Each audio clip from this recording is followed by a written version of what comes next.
안녕하세요. 저는 30대 후반의 여성입니다.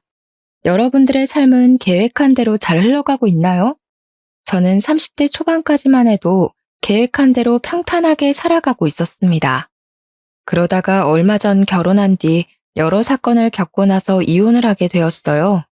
사실 제 주변에는 이혼한 사람이 없어서 이혼한 사실을 말하기가 부끄럽기도 하고 남들은 잘만 하는 결혼 생활을 저만 못했으니 제가 이상한 사람이 된 것 같은 생각에 자책만 하고 있었습니다. 그러던 중 우연히 이곳을 알게 되었고 여기 사연을 하나하나 들어보니 저와 비슷한 사연을 겪으신 분들도 많고 저보다 더 심한 일도 겪으신 분들도 계시더라고요. 그런 사연을 들으며 위안도 받고 저도 사연 속의 여러분들처럼 아픈 과거에서 벗어나 열심히 살아봐야겠다는 다짐도 하게 되었습니다. 이렇게 제가 누군가의 사연을 듣고 위로와 힘을 얻은 것처럼 청취자 여러분도 저의 사연을 듣고 용기를 얻었으면 하는 마음이 들어 저의 짧은 결혼 이야기를 한번 적어볼까 해요. 오늘 이 늦은 밤에 꼭 친정을 가야 해? 결혼하면 이제 매년 명절 때마다 갈 텐데. 자기야, 신혼여행 다녀와서 좀 쉬고 싶어. 너무 피곤한데 다음에 가자. 아무리 그래도 결혼식 했으면 친정에도 제대로 인사드려야지. 시댁엔 잘만 갔다 왔잖아. 게다가 자기는 한 번도 우리 집에 인사드리러 온 적 없잖아. 결혼식 후 신혼여행까지 마치고 원래는 바로 친정집에 인사를 드리러 가려고 했으나 거리상의 문제로 시댁에 먼저 인사를 드리게 되었습니다. 시댁에서 1박을 한 뒤 친정으로 가려는데 친정이 수도권에서 조금 먼 지방이라 남편이 너무 피곤하고 힘들다고 투덜대기 시작했어요. 사실 남편은 결혼 전에 부모님과 함께 살고 있었어요. 그래서 저는 결혼 전에도 시부모님을 종종 만났었고 예비 시댁에도 몇 번 놀러 갔었지만 남편은 한 번도 우리 부모님 집에 가본 적이 없었습니다.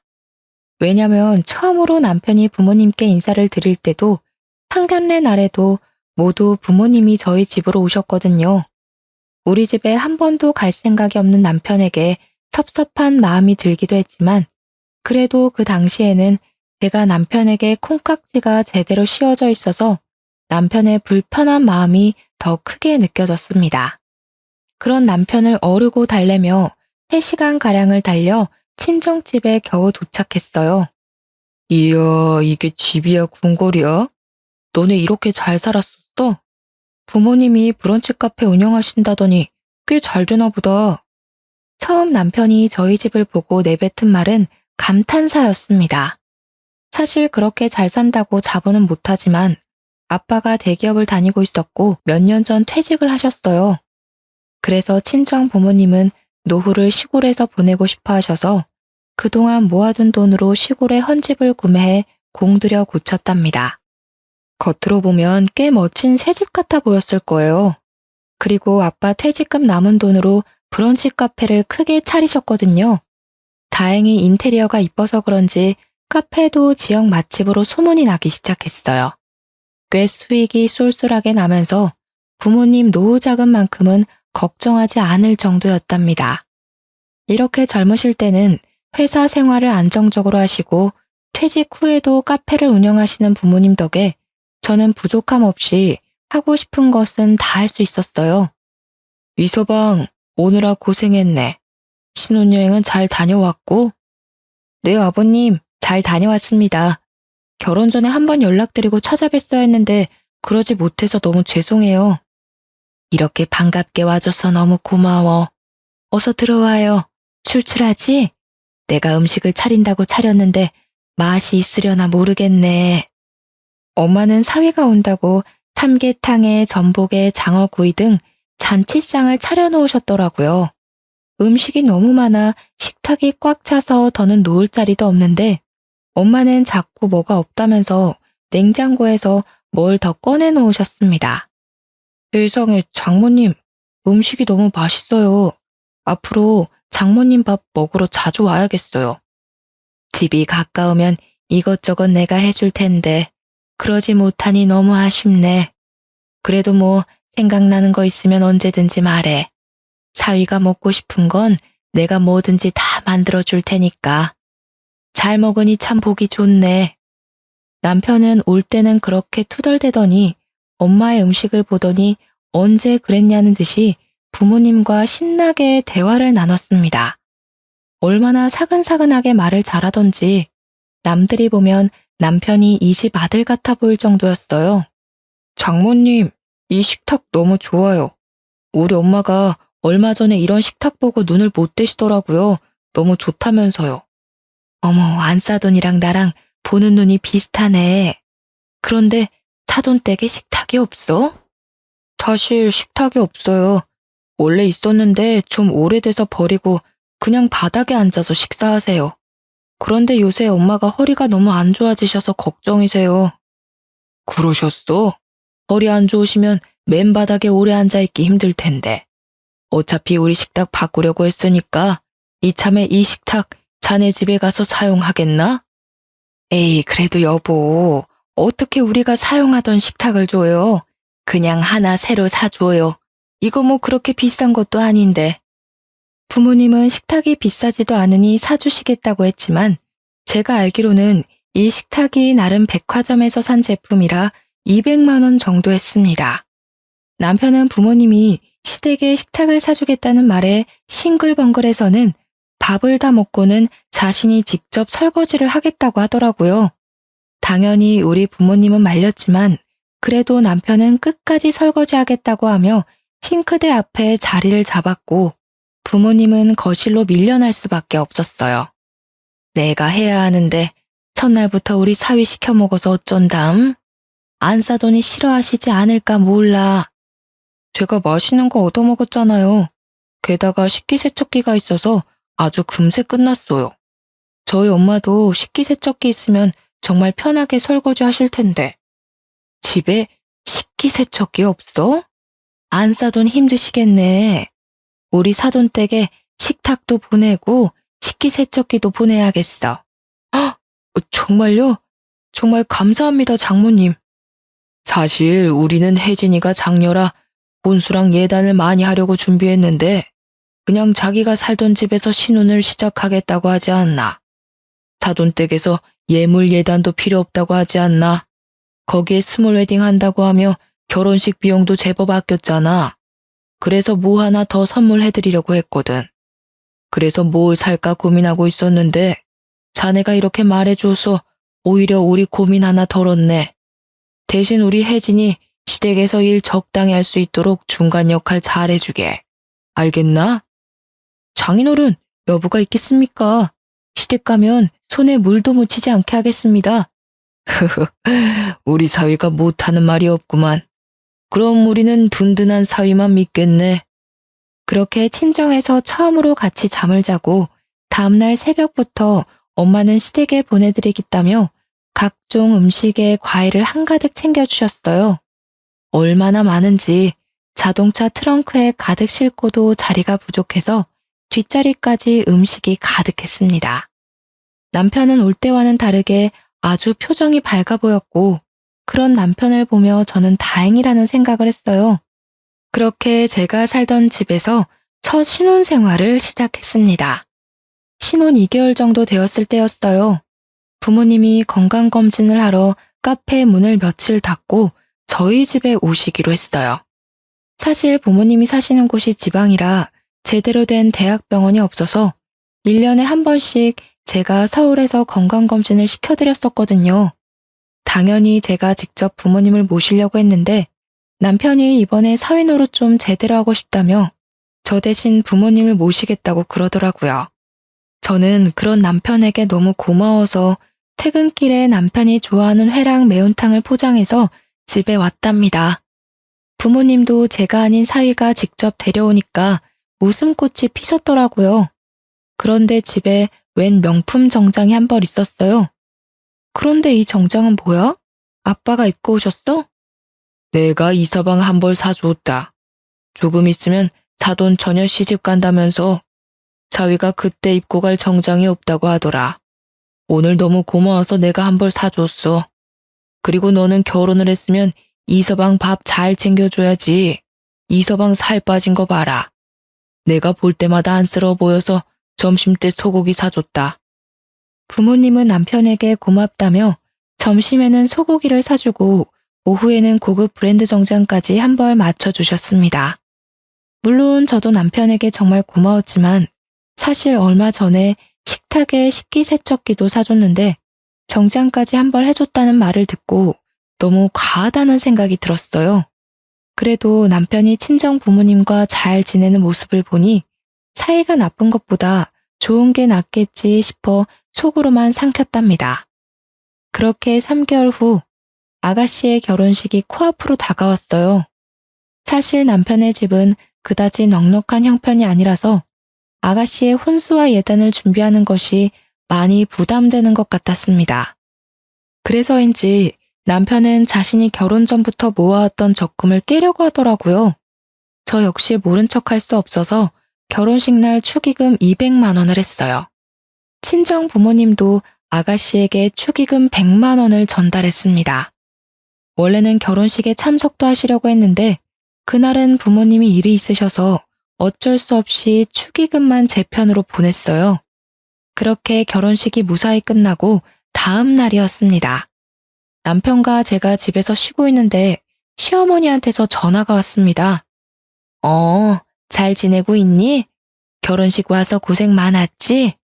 준이 결혼한다고 축의금 200만 원 준 것은 고맙게 생각한다. 그런데 너네 부모님 말이다.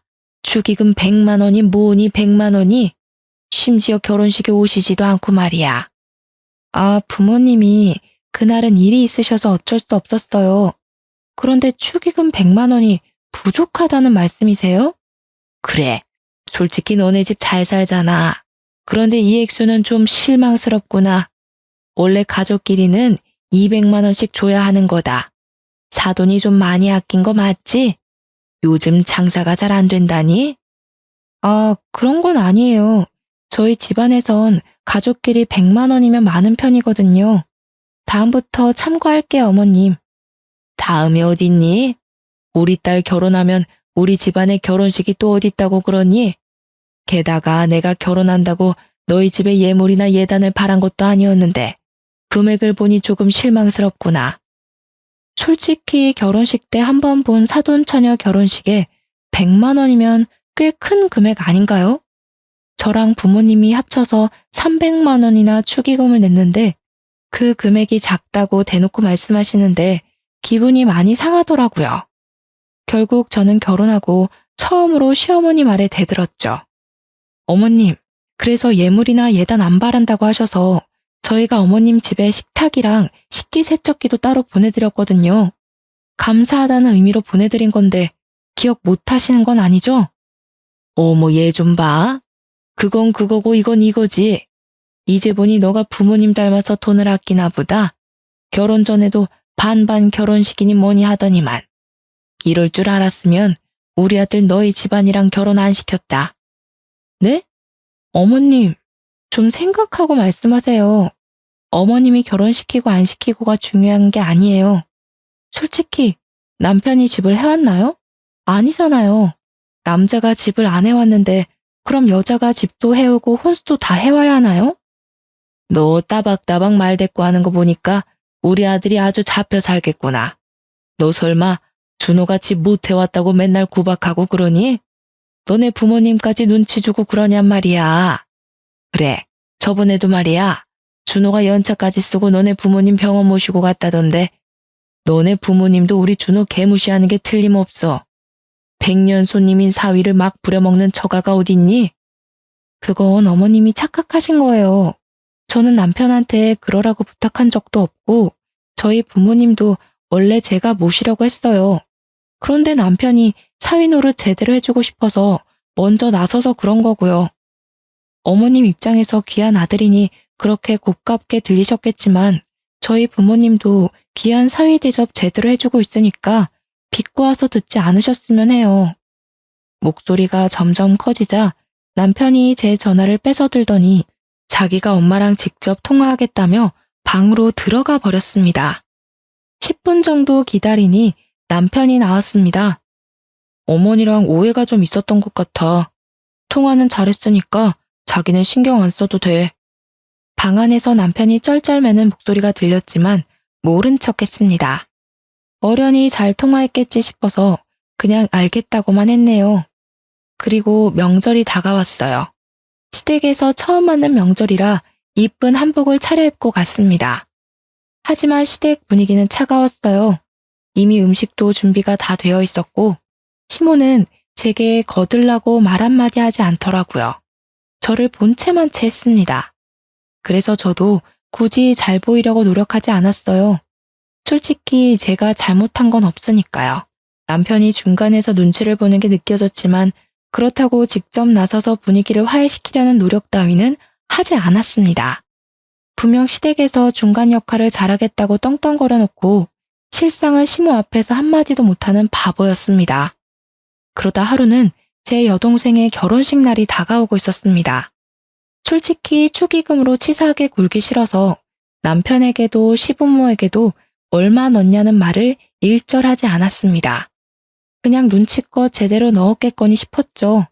저희 부모님한테 100만 원이 작다고 난리치던 시모였는데 그들이 어련히 알아서 넣었을까 싶어 신경 쓰지 않았습니다. 그런데 제가 너무 얕잡아 본 거죠. 신혼여행을 갔다 온 여동생이 면세점에서 산 선물을 가져다 줄 겸 인사하러 왔었어요. 남편은 그날 야근이 있는 바람에 여동생을 만나지 못했어요. 이런저런 얘기를 하다가 축의금 얘기가 나왔어요. 여동생이 쭈뼛쭈뼛대더니 저희 남편에겐 절대 비밀로 하라며 말해주더군요. 언니, 형부한테 절대 말하진 말고 언니만 알아도. 사실 형부가 축의금으로 5만 원을 넣었더라고. 알고 있었어? 뭐? 5만 원? 다른 사람이랑 헷갈린 거 아니야? 나도 그런 줄 알았는데 언니 시댁도 전부 인당 5만 원씩 넣었더라고. 요즘 식대비가 5만 원이 넘어가서 조금 실망하긴 했는데 뭐 돈 바라고 결혼한 건 아니니까 남편이랑 나랑 신경 안 쓰기로 했어. 아, 내가 괜히 말했나 봐. 언니 신경 쓰지 마. 솔직히 요새 친구 결혼식에도 축의금 10만 원은 내지 않나요? 요즘 식대비가 5만 원이 넘어가잖아요. 돈의 액수보다는 사람 성의가 더 중요하다지만 그래도 내 남편과 내 시댁이 그랬다는 게 너무 서운하고 자존심이 상했습니다. 게다가 얼마 전 축의금 300만 원으로도 작다고 난리친 그 시댁이 맞나 싶었어요. 여동생의 말을 도저히 믿지 못해서 10시에 야근을 마치고 남편에게 물었습니다. 당신 현지 결혼식 날 축의금 얼마 했어? 설마 5만 원 넣은 건 아니지? 여보, 나 너무 피곤하다. 밤늦게 일하고 온 사람한테 왜 바가지를 긁고 쉴까? 지금 좀 씻고 싶은데 비켜줄래? 피하려고 하지 마. 사실대로 말하면 비켜줄게. 진짜 5만 원 넣은 거 맞아? 아이 참. 그래, 5만 원 넣었다 왜? 처제가 너무 작다고 그러디? 처제도 그렇게 안 봤는데 사람을 돈으로 보나 봐? 정성이 중요한 거지. 결혼식 날 내가 안 간 것도 아니고 직접 가서 축하해줬으면 됐지. 인생은 돈이 전부가 아니야. 미쳤어? 진짜로 5만 원을 넣었다고? 그럼 어머님도 아버님도 다 5만 원 넣었다는 게 진짜란 거네? 와, 당신 그거 내로남불이야, 알아? 저번에 우리 부모님이 축의금 100만 원 넣고 어머님한테 욕먹은 거 다 알면서도 그런 짓을 해? 당신은 친정이 만만하니? 뭘 만만하다고 그러냐? 너네 집은 잘 살고 우리 집은 돈도 없어서 아직 빌라 사는데 잘 사는 집안이 베푸는 게 맞지. 어차피 처제도 시집 잘 가서 유명한 호텔에서 결혼식 하더만. 우리 집이 축의금 얼마나 하는 게 뭐가 중요한가? 시집 장가 가서 잘 사는 게 중요하지. 참 저도 시댁 사연을 즐겨 듣는데 제가 직접 당할 줄은 몰랐네요. 요즘 축의금 같은 건 준 만큼 돌려받지 않나요? 남편의 당당함에 할 말을 잃을 정도였어요. 친정과 시댁의 경제적 차이를 이유로 축의금도 딱 식대비만큼만 냈다는 게 여러분들은 이해가 가시나요? 친정 부모님 앞에선 뭐 없다, 뭐 필요하다 잘만 이야기하던 남편이 제게 돈이 중요한 게 아니라고 마음이 중요한 거라면서 가르치듯 이야기하는데 코를 한 대 쥐어받고 싶더라니까요. 결혼한 지 이제 1년이 넘어가는데 벌써부터 결혼에 대해 회의감이 들기 시작했습니다. 어쨌든 남편이 5만 원 낸 게 맞다고 인정했으니 시부모님도 그 정도 냈을 것 같아서 시댁에 전화해서 따지지는 않았어요. 남편보다 더하면 더했지 덜하진 않을 거라 생각했거든요. 그렇게 시어머니 생신이 다가왔습니다. 며느리가 되면 시어머니 생신이 부담스러운 건 사실이잖아요.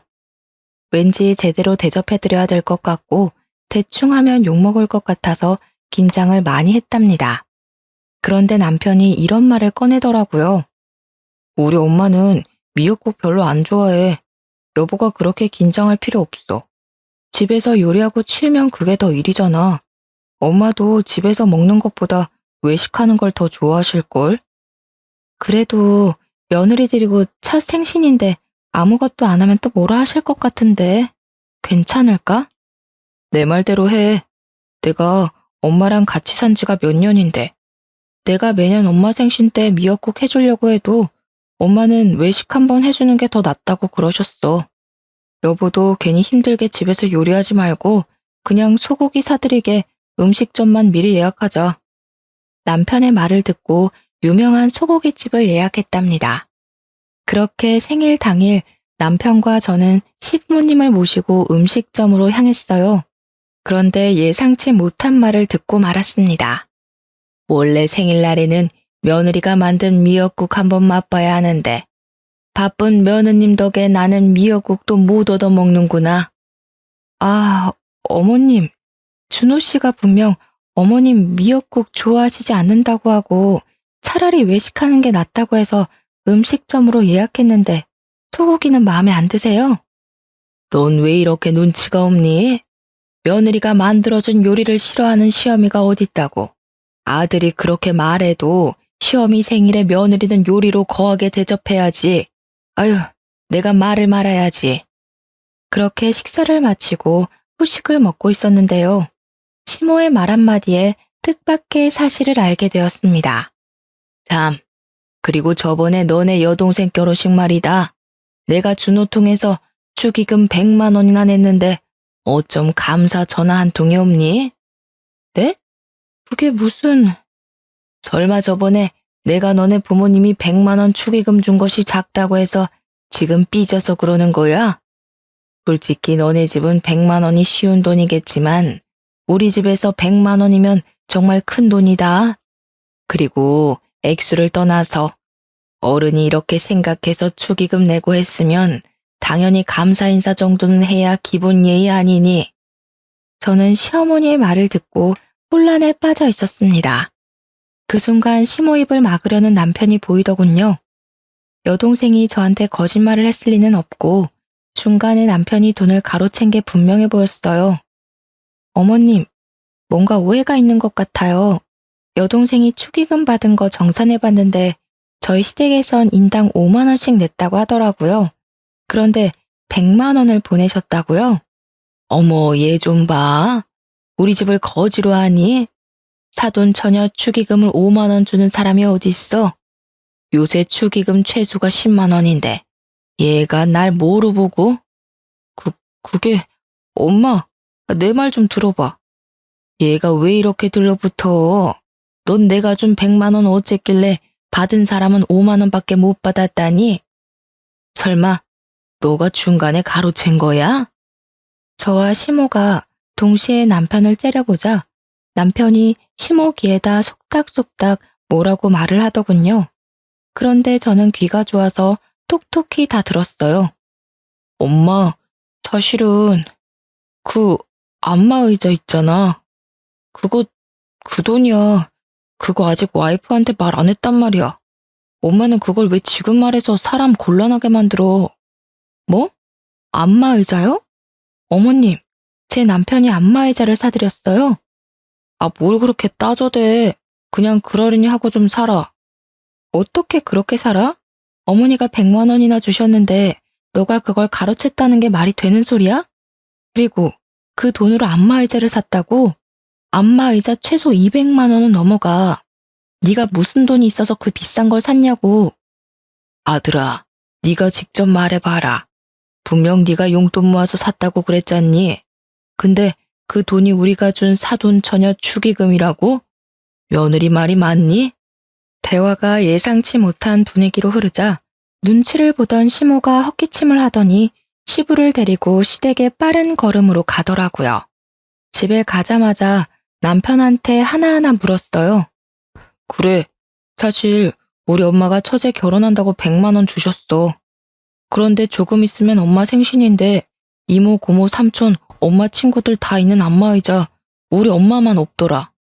그래서 처제한테는 나중에 집들이 할 때 좋은 선물 주고 지금은 일단 그 축의금에 내 용돈 조금 보태서 엄마 안마의자 먼저 사드린 거야.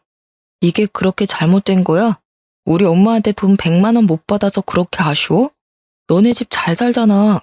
겨우 100만 원 가지고 뭐 그리 난리야. 벼룩에 간을 빼먹어도 유분수지.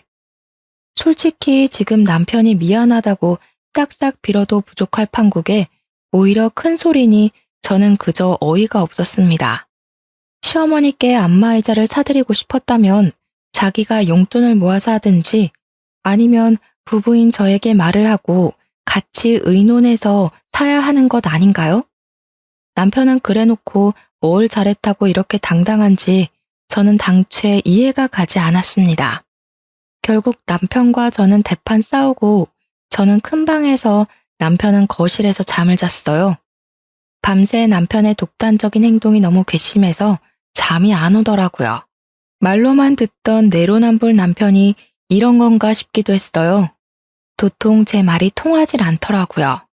그런데 자기도 잘못한 건 알았는지 다음날 남편이 아침 일찍 안방에 들어와 먼저 사과를 했습니다. 결국 다시는 독단적으로 돈을 쓰지 않겠다는 남편의 약속까지 받고 겨우 풀렸죠. 하지만 사람은 고쳐 쓰는 게 아니라고 했던가요? 연말이 되어서 또 한 번 남편은 저를 배신했습니다. 공교롭게도 연말 휴가가 겹쳐서 남편과 저에게 일주일이란 귀한 휴일이 생겼는데요. 결혼한 지 2년도 다 되어 가는데 여행 한번 제대로 못 간 것 같다는 남편의 말에 여행을 계획하고 있었죠. 마음 같아선 동남아 한번 가보고 싶었는데 남편이 너무 피곤하다며 제주도를 고집하더라고요. 제주도를 일주일씩이나 가서 볼 게 있나 싶었는데 남편의 말에 설득당하고 말았습니다. 제주도에 펜션 잡아서 일주일 놀자. 휴식을 즐기는 거지. 어때? 생각만 해도 기대되지? 요즘 나이 먹어서 그런가 힘들게 돌아다니는 여행은 휴식이 아니라 일처럼 느껴진다니까. 여보도 잘 생각해봐. 휴일을 휴일답게 즐겨야지. 스트레스도 풀리는 거야. 사실 저는 내키지 않았지만 남편이 너무 바라니 어쩔 수 없이 제주도 여행을 계획했습니다. 저보다는 남편이 더 기대하는 여행이었어요. 그래서 비행기 티켓부터 묵을 숙소까지 남편에게 알아서 예약해달라고 부탁했는데요. 여행 당일에 캐리어를 끌고 나가려는데 남편이 마침 시댁에 일이 생겼다며 저보고 먼저 택시 타고 공항에 가 있으라는 거예요. 여보, 엄마가 갑자기 배가 찢어질 듯이 아파서 응급실에 가야 될 것 같다네? 비행기 타기까지 4시간 남았는데 그 전까지 꼭 도착할 테니까 먼저 가 있어봐. 내가 공항 도착하면 전화할게. 어쩔 수 없이 저 혼자 택시를 타고 공항으로 갔는데 비행기 시간 1시간 전까지 남편이 오지 않았어요. 저는 비행기를 놓칠까 걱정돼서 남편에게 전화하려던 차, 저 멀리서 남편이 보였습니다. 그런데 혼자가 아니었어요. 다들 예상하셨죠? 네, 시부모님까지 주렁주렁 달고 온 남편이었습니다. 분명 배 아파 응급실 간다던 시모는 두 발로 여행용 가방까지 끌고 다니더라고요. 본능적으로 또 남편이 뒤통수를 쳤다는 걸 알았답니다. 황당해하는 제 얼굴에다 대고 남편이 뭐라고 하는지 아세요? 내가 제주도 간다니까 부모님이 신혼여행 이후로 한 번도 못 가봤다고 하시더라고. 생각해보니까 부모님 결혼기념일도 얼마 안 남고 해서 내가 같이 가려고. 그래도 되지? 대아가 우리를 이렇게까지 생각해주고 너무 고맙구나. 네 덕에 몇십 년 만에 제주도 여행을 다시 가보는구나. 알고 보니 남편은 시부모와 같이 가자고 하면 제가 싫다고 할까봐 저 몰래 가족들의 비행기 티켓이며 숙박업소까지 다 예약을 해놨더라고요. 남편의 모든 꿍꿍이를 알아버린 저는 화가 머리끝까지 났지만 시부모님이 너무 고맙다는 표정으로 저를 바라보고 있었고 공항에 사람들도 많이 있어서 큰 소리로 화를 낼 수가 없었습니다. 그렇게 도착한 제주도는 환상의 섬이 아닌 환장의 섬이었어요. 시모는 뭐가 그리 불평불만이 많은지 기껏 평이 좋은 음식점을 찾아갔건만 음식이 전부 맛없다고 툴툴대는데 직원들 보기가 다 민망했습니다. 또한 원래 저의 계획은 느지막하게 일어나 카페에서 간단히 브런치를 먹으려고 했으나 시간에 맞춰서 무조건 한식을 드셔야 하는 시부모님 덕에 아침 6시부터 강제로 기상을 해야만 했어요. 몇 날 며칠을 기대하며 계획을 세웠는데 모든 것이 다 틀어지자 저는 기분이 상해 여행 내내 표정이 어두웠고 그런 모습을 가만히 지켜보던 시모는 여행 마지막 날에 제게 한 소리를 하셨습니다. 너한테 이런 소리까지는 하지 않으려고 했는데 우리랑 여행 와서 그렇게 싫니? 공항에서부터 표정이 썩어서는 아무리 그래도 너 그런 식으로 행동하면 못 써. 너 회사에서도 그러니? 회사에서 그러면 너네 부모도 욕먹이는 일이다. 당장 표정 안 풀어? 시어머니는 오히려 아주 당당하게 저의 표정을 지적했고 저는 여기서 더 말을 하면 큰 싸움만 될 것 같아 그냥 입을 닫아버렸습니다. 분명 휴양을 즐기러 제주도를 갔지만 오히려 제주도에서 스트레스만 잔뜩 쌓이고 말았죠. 게다가 더 어이없었던 것이 뭔지 아세요? 여행을 마치고 나서 부부의 생활비 통장을 정리했는데 제 생각보다 금액이 많이 비어 있더라고요. 저는 이상해서 남편에게 물어봤습니다. 우리 제주도 갔잖아. 비행기 티켓, 숙소 추가로 더 예약한 거 우리 통장에서 빼서 썼지. 당연히 같이 가는데 우리 통장에서 써야 하는 것 아니야? 뭐? 야, 보자 하니까 당신 진짜 미친 거야? 내가 언제 시부모님이랑 같이 가고 싶다고 했어. 네가 거짓말 친 거잖아. 너가 제주도 가고 싶다고 고집 피운 것도 다 너네 부모님 데려가려고 그런 거지, 미친놈아. 뭐? 그래도 좋은 게 좋은 거지. 너도 우리 엄마 아빠랑 추억 하나 쌓이고 좋은 거지. 죽으면 다 소용없어. 살아계실 때 잘해야지. 효도를 할 거면 네 돈으로 해. 왜 나를 끌어들여? 넌 친정에선 받아먹기만 하고 시부모한테는 쓰기만 하냐? 그럼 나도 친정에 효도해야 돼, 알아? 그리고 네가 맘대로 데리고 온 여행인데 네 개인 용돈에서 해결해야지. 그걸 왜 함께 쓰는 생활비 통장에서 끌어다 썼냐고. 너 진짜 양심이 없니? 저번에 분명 독단적으로 행동 안 하기로 했잖아. 약속한 지 1년이 지났니, 2년이 지났니? 고작 4개월 만에 이런 짓을 또 벌인다고? 입이 있으면 말을 해봐. 뭘 또 그렇게 예민하게 받아들이냐. 결론적으로 효도하고 그러면 너한테도 좋은 거야. 생각해봐. 네가 시댁에 잘해야 이쁨 받고 고부 갈등 이런 것도 다 없어지는 거야. 내가 알아서 판을 짜주면 너도 눈치껏 행동하면 될 것이지. 고작 생활비 통장 썼다고 이렇게 욕먹을 일이야? 치사해서 이제 안 쓴다. 당신 아직도 당신이 장가 안 간 철없는 아들 같아. 효도를 할 거면 결혼 전에 했어야지. 결혼했으면 우리 가정을 위해 돈을 써야 되는 거야. 내 말 알아들어? 결혼 전엔 하지도 않을 효도를 왜 장가 가서 뒤늦게 하려고 하냔 말이야, 내 말은. 도무지 너랑은 못 살겠다. 난 분명히 너한테 경고했어.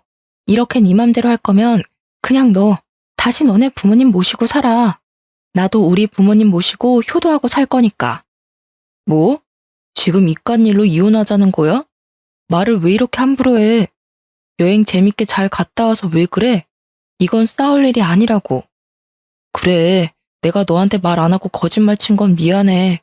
그래도 좋게 생각하면 너한테도 분명 좋은 거라니까. 시댁에 점수 따는 게 그렇게 쉬운 일인 줄 아냐? 뭐? 점수를 따라고? 아, 이제야 알겠다. 왜 말이 안 통했는지. 넌 부모님한테 효도하고 싶어서 나랑 결혼한 거구나? 왜? 점수 따면 그 다음에는 어쩔 건데? 그냥 나랑 이혼하고 너 혼자 효도하면 되겠네. 그 잘난 시부모님 비 맞춰주면서 혼자 효도하라고. 자기 가족만 생각하는 모습에 질려버린 저는 결국 남편에게 이혼하자고 말하고 방으로 들어왔습니다. 그 뒤로 저와 남편은 계속 각방 생활을 했어요. 그렇게 한 달 정도 지났으려나요? 새벽 1시가 넘어가도록 남편이 오지 않았습니다. 마음속에 이혼을 품고 있어서 그런가 전혀 걱정 따윈 되지 않았습니다. 다음 날이 되어도 오지 않길래 그냥 무시하고 출근을 했죠. 점심시간쯤 시모에게서 연락이 왔는데요. 글쎄 남편이 술에 잔뜩 취해서 시댁 앞에서 자고 있는 걸 집 안으로 들여서 재웠으니 걱정 말라는 거 아닙니까? 그냥 알겠다고 대충 대꾸하고 끊으려고 했는데 시모가 뜻밖의 말을 꺼냈습니다. 사실 준호가 권고사직을 당했다는구나. 너한테도 말을 못할 정도로 애가 충격이 큰가 봐. 네가 잘 추슬려줬으면 하는구나. 그래도 너가 돈을 벌고 있으니까 얼마나 다행이니? 너무 아들한테 스트레스는 주지 말았으면 하는구나. 그리고 너네 결혼한 지 2년이 넘어가는데 왜 아이 소식이 없니? 아이는 부부 사이의 축복이란다.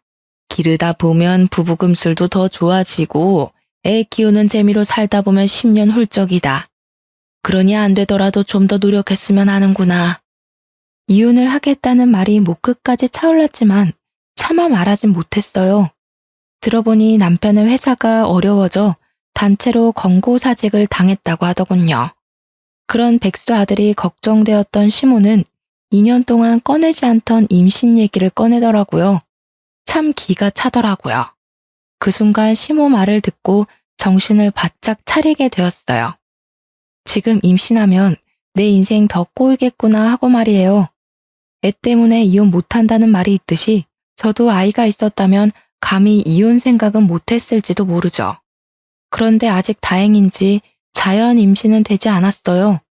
오히려 이혼할 수 있는 마지막 기회라고 여겨지더라고요. 그래서 생각만 하고 있던 이혼을 실행하기 위해 합의 이혼서를 출력해 화장대에 숨겨놓았습니다. 어려울 때 사람 버리는 거 아니라는 말이 있어서 양심에는 좀 찔렸지만 그래도 어쩌겠습니까? 시작부터 글러먹은 인간이었는걸요. 오히려 제가 너무 늦게 깨달아서 지나간 시간들이 너무 아까웠답니다.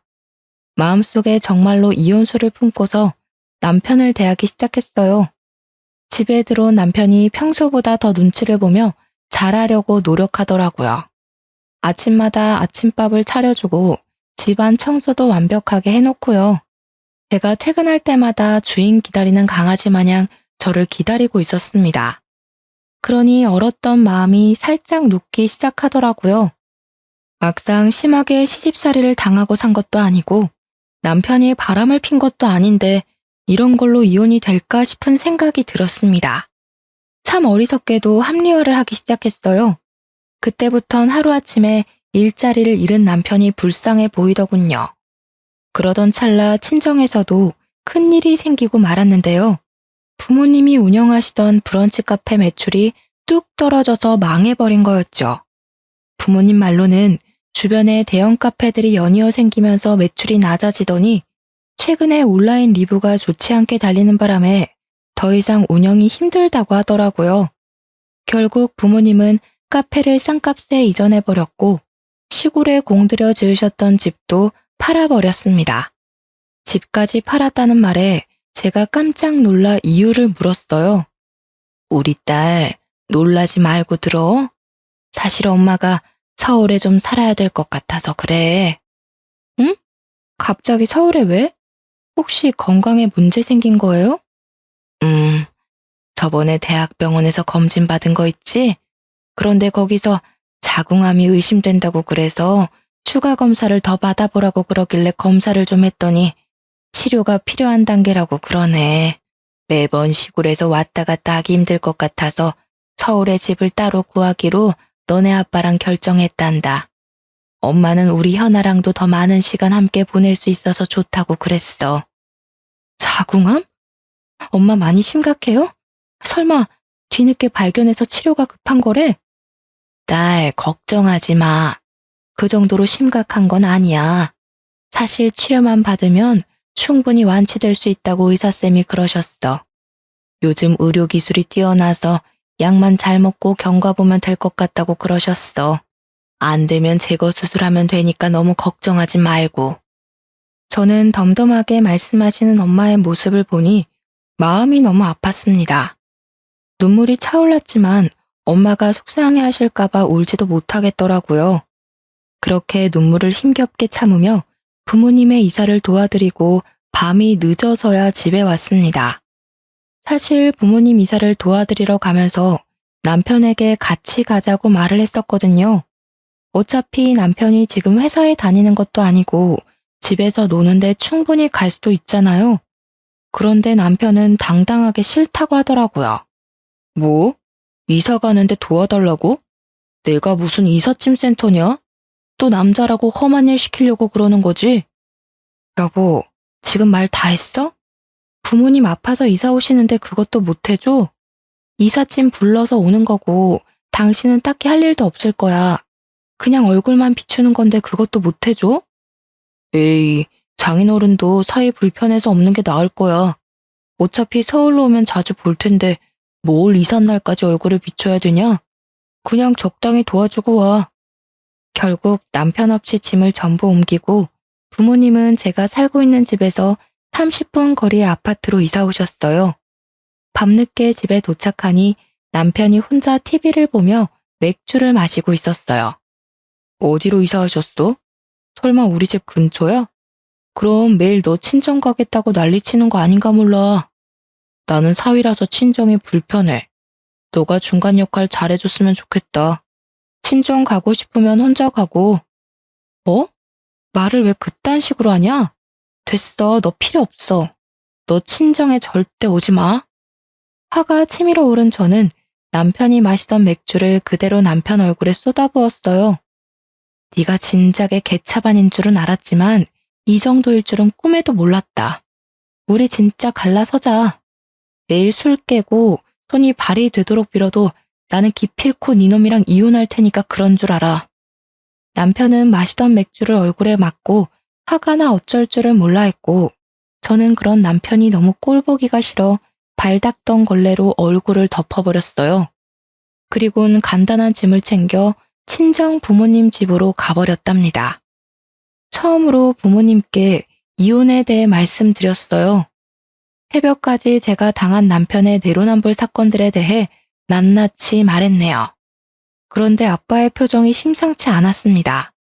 아빠가 화를 잘 내지 않는 성격인데 남편 얘기를 할 때면 주먹을 꽉 쥐시더라고요. 그놈이 중간 역할을 제대로 하지도 못하고 심지어 회사에서 잘렸는데도 처가의 얼굴 한번 비추러 오지 않는다 이 말이구나. 내일 당장 그놈 오라고 연락해라. 아빠, 걔는 친정 불편하다고 이삿날에도 안 왔다니까? 근데 내 연락받고 오겠어? 안 오면 고소한다고 연락해라. 그럼 오겠지. 그리고 너 합의 이혼 따위는 생각도 하지 말고 무조건 소송할 테니까 그렇게 하라. 아빠 친구 변호사한테 다 연락해놨다. 넌 아빠 말대로만 하면 돼. 저는 아빠의 말에 의문이 들었습니다. 사실 저는 남편이 시댁에만 효도한다는 걸로 이혼 소송까지 가능할까 싶었거든요. 그런데 확신에 찬 아빠의 표정을 보고 뭔가 큰일이 생기겠다 싶었네요. 아빠가 한번 화나면 정말 무섭거든요. 그래서 남편에게 꼭 친정에 오라고, 안 오면 이혼은 물론이고 고소당할 줄 알라고 문자 보내놓으니까 다음날 아침 대바람부터 친정에 와 있더라고요. 아버님, 저 현아랑 이혼하기 싫습니다. 저 백수 됐다고 버리시는 겁니까? 장인어른 어떻게 그러실 수 있어요. 저 현아한테 부족함 없이 다 했다고 생각했는데 갑자기 이혼이라뇨. 아빠는 무릎 꿇고 있는 남편의 얼굴에다 여러 장의 종이를 던지곤 충격적인 말을 꺼내셨는데요. 뭐? 백수 됐다고 버려? 이 머저리 같은 놈아. 너네 집이 가진 것 없어도 난 사람 하나 보고 결혼 허락한 걸세. 근데 이제 허다하다 저가 뒤통수를 쳐? 이놈은 인간 되긴 글렀어. 아주 콩밥 먹고 정신 차려야지. 그 말에 저도 놀라서 아빠가 뿌린 종이를 한 장 주워서 읽었는데요. 종이엔 블로그 게시글이 빼곡히 써져 있었어요. 음식이 전부 맛이 없고 카페가 청결하지 못하다는 내용이었죠. 심지어는 커피에 벌레가 나왔다, 머리카락이 나왔다 이런 내용까지 있더라고요. 설마 해서 아이디를 봤는데 남편이 자주 쓰던 메일 주소였어요. 그리고 블로그에서 험담하던 그 카페는 저희 부모님이 운영하시던 브런치 카페였고요. 쪽팔린 건 아는지 남편은 그 종이를 막 주워 담으려고 바닥을 기었습니다. 그리고 연이은 아빠의 말에 남편은 두 손을 싹싹 빌기 시작했는데요. 넌 처가가 운영하는 카페가 잘 되는 게 그렇게 배가 아팠냐? 뚫린 입으로 한번 말해봐라. 네가 인간의 몸으로 이딴 짓을 해? 장인어른, 오해가... 너가 우리 카페에 와서 빵을 사 먹기랬어, 커피를 마시기랬어. 사진 도용까지 해가면서 카페 망하게 만들고 싶었냐? 뭐 위생이 엉망이고 직원들이 불친절해? 이놈은 정신교육이 필요해. 이런 쓰레기는 평생 고쳐 쓰질 못해. 알겠어? 넌 네가 저지른 모든 죄에 대해 낱낱이 고소당할 거니까 위자료 준비해놔라. 아버님, 제발 제 말 좀 들어보시고, 그러니까 제가 그렇게 한 건 정말 잘못한 게 맞는데요. 현아가 또 친정이 잘 살아서 기세 등등한 게 좀 보기 그래서요. 또 망할 줄은 저도 몰랐거든요. 그 순간 아빠는 남편의 싸대기를 날려버렸습니다. 아빠의 두툼한 손이 연약한 뺨에 닿으니 아주 찰싹하는 소리가 귓가에 울리더라고요. 동시에 속에 묻은 답답함이 씻겨져 내려가기도 했네요. 넌 니네 부모님만 가족이라고 생각하지? 처가는 돈줄 그 이상 이하도 아니고 말이야. 네가 이때까지 어떻게 현아 힘들게 했는지 눈에 뻔하다.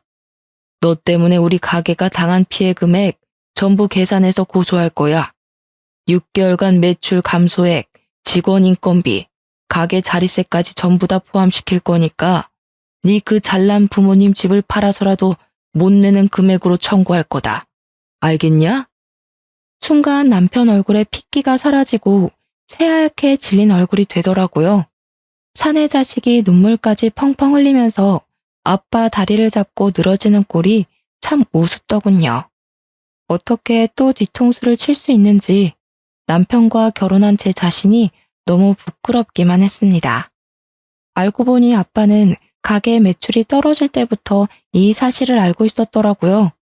차곡차곡 증거를 수집했고 그 블로그의 주인이 제 남편이란 걸 알게 되었을 때 하필 엄마가 자궁암 소견 때문에 대학병원 치료를 받아야 해서 가게를 접기로 결정한 거였습니다. 아빠는 당연 사위에게 실망이 가득했고 차마 저한테 묻지도 못하시고 혼자서 증거를 모아서 변호사와 고소를 준비하고 있었던 거였죠.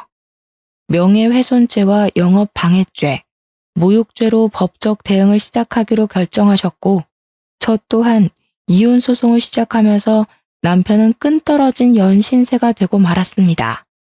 이혼 소송으로 남편에게 받을 수 있는 위자료는 몇 푼 되지 않더라고요. 대신 돈이 전부 떨어진 남편은 맞고소는 물론이고 변호사 선임 비용조차 없었기 때문에 시댁에서 진짜 집을 팔아서 손해배상을 해야 될 처지에 놓였죠. 그런데 갑자기 시댁에 사준 식탁과 식기세척기가 생각이 나더라고요. 그것도 한두 푼이 아닌데 그걸 그대로 둘 수는 없잖아요? 그래서 주말에 용달차를 불러 시댁에 무작정 들어가서 식기세척기와 식탁을 다시 가져왔습니다. 야, 사람이 줬다 뺏는 게 어딨어? 지금 시어미한테 뭐 하는 짓이야? 아줌마가 내 시모야? 나 당신 아들이랑 이혼했어. 이혼했으니 우리 집 물건은 다시 내가 가져가야지. 안 그래? 이년이 진짜 오늘 너 죽고 나 죽어보자. 전 시모는 제 머리채를 잡으려고 난리를 쳤습니다. 그 순간 뒤에 숨어있던 여동생이 나타나 핸드폰으로 그 장면을 전부 찍어버렸죠. 나 때리기만 해. 이거 다 녹화해서 당신 폭행죄로 고소해버릴 거야. 아들은 허위사실 유포에 영업방해죄. 그 엄마는 폭행죄로 고소 걸리면 아주 볼만하겠네. 그치? 제 말에 전 시모는 헛기침을 하며 방으로 들어가 버렸고 그 사이 저희 부모님이 사준 모든 물건을 다 빼내왔습니다. 그게 시댁과 전 남편과의 마지막이 되었네요. 나머지는 아빠 친구 변호사님이 알아서 처리해 주시기로 해서 마음 편히 기다렸네요. 저희 엄마는 다행히도 진행 상태가 심각하지 않았던 터라 제거 수술을 받고 회복 중에 계십니다. 저희 가족끼리 전 남편에 대한 말은 입 밖에도 꺼내지 않게 되었네요. 저희는 원래 살던 집을 팔고 친정 부모님이 사시는 서울 집에 함께 살고 있어요. 여전히 회사도 다니고 있고 달라진 건 이제 이혼녀가 되었다는 사실 하나예요. 전 남편이 워낙 분리수거도 못할 쓰레기라 이혼의 후회는 없어요. 오히려 이혼 안 했으면 제 미래가 더 끔찍했을 거고요. 그래서 제 과거는 오늘 사연으로 훌훌 털어버리고 앞으로 펼쳐질 제 인생에 집중하기로 했답니다. 지금까지 다사다난했던 저의 이야기 들어주셔서 감사합니다. 모두 행복하세요.